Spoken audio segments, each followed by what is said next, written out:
ओम नमो भगवते वासुदेवाय। ओम नमो भगवते वासुदेवाय। ओम नमो भगवते वासुदेवाय।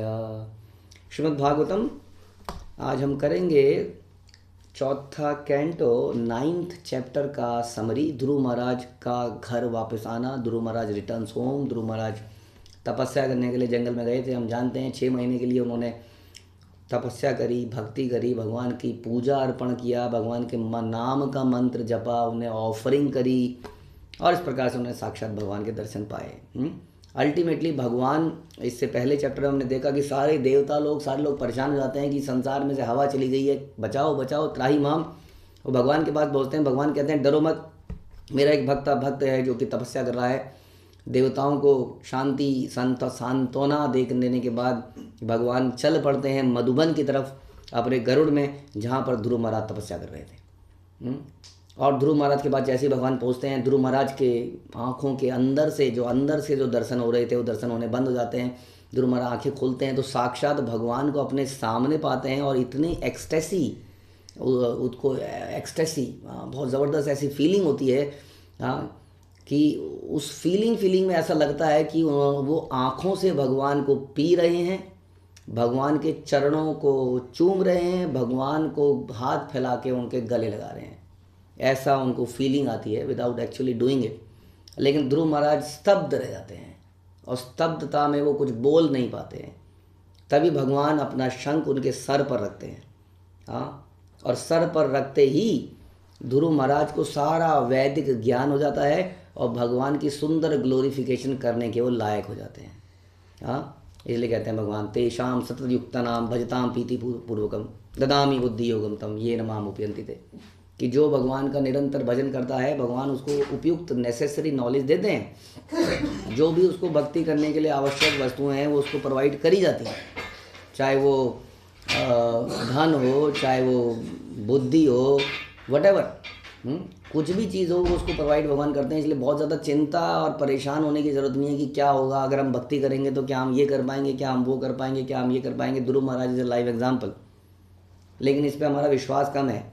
इवन डिस्पाइट हमने अनंत भक्तों को देख लिया, श्रील प्रभुपाद ने अपना सब कुछ भगवान पे दाव पे लगा दिया, अपना बिजनेस, अपनी everything. He left everything for Krishna and then what he got. और कितने हज़ारों ऐसे एग्जाम्पल हैं जहाँ लोगों ने अपने आप बलिदान दिया और then they got rewarded also. Although एक डिवोटी जब जाता है संसार में तो रिवॉर्ड के लिए नहीं जाता है, वो सेवा के लिए जाता है भगवान की। लेकिन Krishna still rewards his devotee, जो कि इस कथा में खास तौर पर हम देखेंगे। तो ध्रुव महाराज उसके बाद प्रेयर करते हैं। वो कहते हैं हे भगवान, आप मेरी इंद्रियों को जगाने वाले हैं। वास्तव में हम सब की इंद्रियाँ क्या हैं? हम सब की इंद्रियाँ सुप्त अवस्था में हैं। उनको बीमारी हो चुकी है।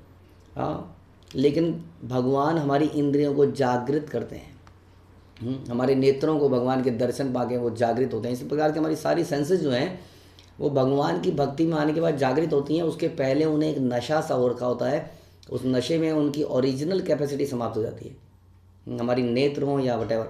तो इस प्रकार से कहते हैं तुमने मेरी चेतना को जगाया है।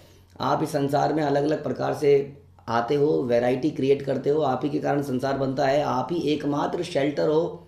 कहते हैं कि सारे संसार में आप ही एकमात्र शेल्टर हो और आप ही मुक्ति प्रदान करने वाले हो।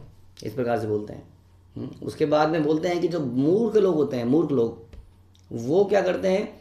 वो आपकी पूजा किसी भौतिक लाभ के लिए करते हैं। वो मूर्ख हैं जो आपसे कुछ मांगते हैं, क्योंकि आप यदि प्राप्त हो जाएं किसी को तो सारी इच्छाएं स्वतः पूरी हो जाती हैं। उसके लिए अलग से मांगने की आवश्यकता नहीं पड़ती है। If you become happy then everything संसिद्धिम हरितोषणम, सारी सिद्धियाँ प्राप्त हो जाती हैं। लाइक अ डिज़ायर ट्री, यानी कि एक ऐसा ट्री जो हर डिज़ायर को पूरा करे। You are like a desire tree, ऐसे बोलते हैं। तो मूर्ख लोग हैं जो आपसे कोई भौतिक वस्तुएं मांगते हैं, कुछ सुख संपत्ति मांगते हैं। उसके बाद बताते हैं कि जो भक्ति है, जो आपके चरणों का ध्यान करके प्राप्त होती है, आपके भक्तों के मुख से आपके बारे में सुनकर प्राप्त होती है, वही वास्तव में असली ब्लिस है। वो सुपीरियर है, वो हर चीज़ से फार बेटर है। हम क्या बात करें किसी स्वर्ग की ऑपुलेंस का, किसी स्वर्ग के सुखों का, जो सुख आपके चरणों का ध्यान करने में या आपकी कथाएं आपके भक्तों से सुनने में है। इसलिए मैं आपके भक्तों का संग मांगता हूँ, और कुछ नहीं मांगा ध्रुव महाराज ने। कि मैं आपके भक्तों का संग मांगता हूँ। हाँ, क्योंकि उनके संग में मैं आपकी कथा सुनूंगा, आपकी क्वालिटीज़ के बारे में सुनूंगा, बस ये मैं चाहता हूँ। और भक्तों का संग क्या देता है? भक्तों का संग हृदय में डिटैचमेंट पैदा करता है संसारी चीज़ों से, क्योंकि वो आपके प्रति अटैचमेंट पैदा करता है। हम बहुत सारी चीज़ों से अटैच्ड हैं, वो कहता है बॉडी से, अपनी शरीर से अटैच्ड हैं, इसको सुंदर बनाना चाहते हैं, इसको हेल्दी बनाना चाहते हैं। हम अपने बच्चों से बहुत अटैच्ड हैं, हम अपने मित्रों से बहुत अटैच्ड हैं, अपने घर से अटैच्ड हैं, अपनी वेल्थ, अपनी वाइफ से अटैच्ड हैं, ध्रुव महाराज कह रहे हैं। लेकिन भक्तों के संग में आपसे अटैचमेंट पैदा होता है, जो कि इन चीज़ों से डिटैचमेंट पैदा करता है। ध्रुव महाराज कहते हैं कि इससे पहले मुझे मालूम नहीं था आपकी इस सुंदर रूप का। मैंने ये प्रकृति को मैंने इस प्रकृति को देखा था, इस प्रकृति में मैंने आपको देखा था, लेकिन आज मैं आपके इस सुंदर रूप को देख रहा हूँ जो मेरे सामने खड़ा है। तो आपका रूप क्या है? इसका मतलब आपका एक बहुत सुंदर रूप है। आप ही गर्भोदकसाई विष्णु भी हैं, जिनके नाभि से कमल निकलता है। जीव में और आप में बहुत सारे अंतर हैं। आप इटर्नली लिबरेटेड हैं, जीव हमेशा बद्ध है, वो आपकी कृपा से ही मुक्ति प्राप्त करता है। जीव कंटामिनेटेड है, आप प्योर हैं। आप ऑमनिशिएंट है, यानी कि आपको सारी नॉलेज है, संसार के एक एक कण की नॉलेज है। हमारी जीव की नॉलेज लिमिटेड है। आप सुप्रीम सोल हैं, हम पार्ट एंड पार्सल हैं। आप चेंजलेस हैं, हम चेंज, शरीर बदलते रहते हैं। आप ओरिजिनल पर्सनैलिटी हैं, आप कॉज ऑफ ऑल कॉजेज हैं, आदि पुरुष हैं, और हम किसी चीज़ के कॉज नहीं है वास्तव में। आपके पास 6 ऑपुलेंसेज हैं, हमारे पास कोई ऑपुलेंस, कोई क्वालिटी नहीं है। आप 3 गुणों के स्वामी हैं, हम 3 गुणों में बद्ध हैं। आपकी बुद्धि स्थिर है, हमारी बुद्धि गुणों से प्रभावित है। इस प्रकार से बोलते हैं कि आप अल्टीमेटली इंजॉयर हैं और हम भोग्य हैं। हमें भोगा जाना चाहिए और आप रियल भोगता है। इस प्रकार से वो भगवान की ग्लोरिफिकेशन बोलते हैं। उसके बाद भगवान जो है बड़े उनसे प्रसन्न होते हैं, और प्रसन्न होके भगवान उनको बोलते हैं, क्या बोलते हैं? भगवान उनकी ग्लोरिफिकेशन को सुन के बड़े प्रसन्न होते हैं। बोलते हैं कि हे ध्रुव, तुम्हारे व्रत से, तुम्हारे भक्तिमय कार्यों से मैं बहुत प्रसन्न हूँ। मुझे तुम्हारी डिज़ायर भी पता है कि तुमने ये सब क्यों किया था। तुम्हारी डिज़ायर छोटी मोटी नहीं है, तुम्हारी डिज़ायर बहुत बड़ी है कि तुम अपने पिता मानने की, तुम ब्रह्मा जी से भी बड़ा राज्य चाहते हो। ये इम्पॉसिबल है, लेकिन तुम्हारे लिए मैं इसको भी कर दूंगा। हाँ, तो भगवान अपने इस ध्रुव के लिए ब्रह्मा जी से भी बड़ा एक लोक बनाते हैं, जिसका नाम बनता है ध्रुव लोक। मैं तुम्हें ध्रुव लोक दूंगा। ये ध्रुव लोक कैसा होगा? जब संसार डिसोल्यूशन होगा, एनाइलेशन होगा, तब ये ध्रुव लोक बना रहेगा, टूटेगा नहीं। कोई और इसको रूल नहीं करेगा तुम्हारे अलावा। सारी ल्यूमिनरीज, जितने भी नक्षत्र हैं, स्टार्स हैं, वो सब इसका परिक्रमा करेंगे। इतना दिव्य होगा ये। और यहाँ तुम रूल करोगे, तुम संसार में रूल करोगे 36,000 साल तक। तुम कभी बूढ़े नहीं होगे। तुम्हारा भाई उत्तम जो है मारा जाएगा जब वो हंटिंग के लिए जाएगा। तुम्हारी माता उसको ढूंढने जाएगी, सौतेली माता, वो जंगल में जल के मर जाएगी। ये सब तुम राज्य चलाओगे धर्म के अनुसार, लेकिन उस राज्य के अंत में तुम मुझे स्मरण करते हुए मुझे प्राप्त करोगे। इसलिए तुम मेरे प्लेनेट यानी कि ध्रुव लोक में जाओगे। ध्रुव लोक इस लाइक कहते हैं कि एम्बेसी है, जो वास्तव में भगवान का ही लोक है। इस संसार के अंदर एक, समझ लीजिए, एक जगह पर भगवान ने अपना ही लोक बनाया और वहाँ पे ध्रुव महाराज को स्थापित कर दिया। ये बोल के भगवान वहाँ से चले जाते हैं, लेकिन ध्रुव महाराज बड़े परेशान हो जाते हैं, बड़े दुखी हो जाते हैं। हाँ, वो बहुत दुखी होते हैं। तो विदुर जो है मैत्रेय ऋषि से पूछते हैं, भगवान को प्राप्त करके, सारी इच्छाओं को प्राप्त करने के बाद भी, why Dhruv is so, why is in displeasure, क्यों इतने दुखी हैं? हाँ, तो फिर ध्रुव जो है बोलने लगते हैं, हाँ, कि मेरी स्थिति कैसी है, मुझे शर्म आती है। हाँ, intense shame, regret, humility, disgust के साथ वो बोलना शुरू करते हैं कि मैंने रेयरेस्ट चीज़ को अचीव किया, बट मैं फिर भी गिर गया, क्योंकि मेरे अंदर भौतिक इच्छाएं थी। मैंने वही किया जो एक मूर्ख व्यक्ति करता है, कि भगवान से, एक राजा से 2 कौड़ी मांग ली।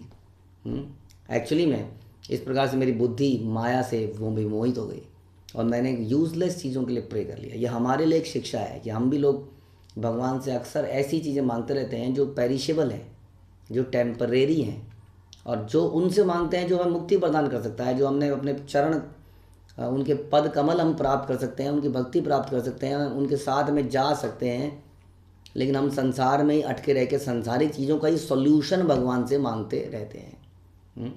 इसलिए ये सब बड़ा दुखी होके बोलते हैं कि जो रियल भक्त हैं उनको केवल आपके चरणों की धूल चाहिए होती है, केवल आपकी सेवा चाहिए होती है, वो सेवा से ही प्रसन्न रहते हैं। इस प्रकार ध्रुव निराश होकर वापस आ जाते हैं। हालांकि भगवान ने बोला था कि इस सब के अंत में तुम मेरा ही स्मरण करोगे, मुझे प्राप्त करोगे, but it will take 36,000 years, that is a problem. फिर उसके बाद ध्रुव महाराज वहाँ से वापस चलते हैं। ध्रुव महाराज के आने की खबर सारे नगर में फैल जाती है। उनके पिता बड़े he couldn't believe that Dhruv is coming back. वहाँ पे बहुत बड़ी सब लोग भागते हुए आते हैं। इवन सुरुचि, सुनीति, उत्तम सब लोग उनसे मिलने आते हैं। उत्तानपाद जो है ध्रुव महाराज से मिलते हैं। वो ध्रुव महाराज को चूमते हैं, प्रेम से उनको आशीर्वाद देते हैं, उनको गले लगाते हैं। उनको कोई डर नहीं है आज कि सुनीति, सुरुचि क्या बोलेगी। ध्रुव महाराज भी रिस्पेक्टफुली तरीके से अपनी माता, अपने पिता के चरण स्पर्श करते हैं, चाहे वो सुरुचि के ना हो, सुरुचि के भी चरण स्पर्श करते हैं। सुरुचि भी उनको आशीर्वाद देती है। हमने ये भी चर्चा करी कि भगवान के भक्त बनने से, शुद्ध भक्त बनने से सारा द्वेषी लोग भी समाप्त हो जाते हैं, द्वेषी लोग भी फ्रेंड बन जाते हैं। लेकिन उसका बनने का मतलब है तृणादीपि सुनीचे। तो ध्रुव झुके तो सबका प्रेम उन्होंने प्राप्त किया। एवरीबडी रिस्पेक्ट्स अ डिवोटी, 47 श्लोक में बोला जा रहा है कि एक डिवोटी को हर किसी व्यक्ति, हर कोई प्रसन्न रहता है। But devotee does not mean only that who is chanting. Devotee मतलब जो दिव्य गुणों को अर्जित करने का प्रयास कर रहा है। उसके बाद उत्तम और ध्रुव आपस में मिलते हैं, गले लगते हैं। सुनीति भी अपने पुत्र से मिलती है।